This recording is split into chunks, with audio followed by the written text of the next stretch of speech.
Bonjour, chers auditeurs et chères auditrices. Allô? Et bonjour vous aussi, chers auditoires non-binaires. Ah. Je dois avouer que j'ai une pensée toute particulière pour vous dans le contexte des manifestations de mercredi dernier, notamment celle qui s'est déroulée devant le bureau du premier ministre François Legault, en plein cœur du centre-ville de Montréal.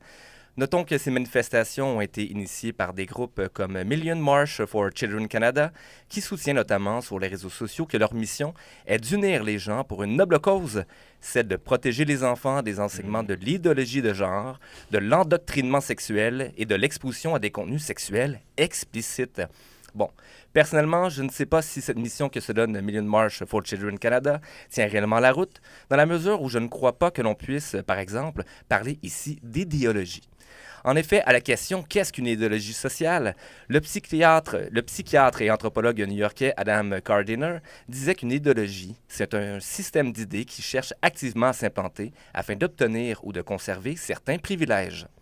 Dans cette voie, j'ose croire que si faire la promotion de l'empathie, de l'égalité, de l'inclusion et de l'ouverture à l'autre à l'école, c'est vouloir imposer des valeurs déviantes comme certaines personnes le soutiennent, je ne sais vraiment plus à quel sein me vouer. Et oui, Manu, j'ai volontairement utilisé le mot saint dans ma chronique. En fait, maintenant, ça fait 2 fois. Et je n'utilise pas le mot saint par simple envie de provoquer, mais plutôt pour rappeler le tableau ou simplement la toile d'Eugène Delacroix de 1830 qui s'intitule « La liberté guidant le peuple ». Au centre du tableau de Delacroix, dis-je, on retrouve une femme du peuple au sein nu et fier, vivante et fougueuse, qui incarne certainement la révolte, mais qui symbolise plus particulièrement l'avènement d'une nouvelle république. Et qu'est-ce exactement une république, Manu? Pour faire simple, disons qu'il s'agit d'un système politique dont la souveraineté ou le pouvoir appartient au peuple. Et pour faire encore plus simple, Manu, au risque de prendre des raccourcis théoriques ou conceptuels, ajoutons qu'une république n'a de sens que lorsqu'il n'y a pas de peuple de seconde zone en son sein. Quoi qu'il en soit, aujourd'hui, plutôt que de prendre la parole à la place de dignes représentants de la communauté LGBTQ+, je vais me positionner seulement sur le sujet de l'éducation sexuelle à l'école en citant Simone de Beauvoir qui soutenait que le principal fléau de l'humanité n'est pas l'ignorance, mais le refus de savoir. Du coup, de la sorte, Manu, tu peux voir en filigrane comme ce sein qu'une dentelle laisse entrevoir quel est exactement mon point de vue sur ce qui doit être enseigné ou non à l'école. À ce propos, du moins à propos de ce que l'on doit enseigner à l'école, cette semaine, j'aimerais vous parler brièvement de l'une des compétences que doivent développer les élèves du secondaire en arts plastiques et qui consiste à savoir apprécier une image. Avec l'automne qui débarque et les expositions qui s'installent tranquillement dans les galeries et les musées, je souhaite vous donner quelques astuces afin de ne pas rester figé comme un cerf devant les phares de véhicules utilitaires sport. En effet, pour comprendre une composition visuelle, du moins pour qu'elle soit un peu plus signifiante pour nous, il faut évidemment avoir en sa possession quelques outils, voire quelques connaissances sur les manières d'apprécier une image. Sachons qu'observer est une interaction entre l'observateur ou l'observatrice et l'image. Bien que l'image en soi ne varie pas, l'interaction quant à elle varie selon les sensibilités, la culture, l'expérience et la capacité de l'observateur ou de l'observatrice à associer les éléments qui composent l'image à une démarche artistique ou une démarche personnelle notamment.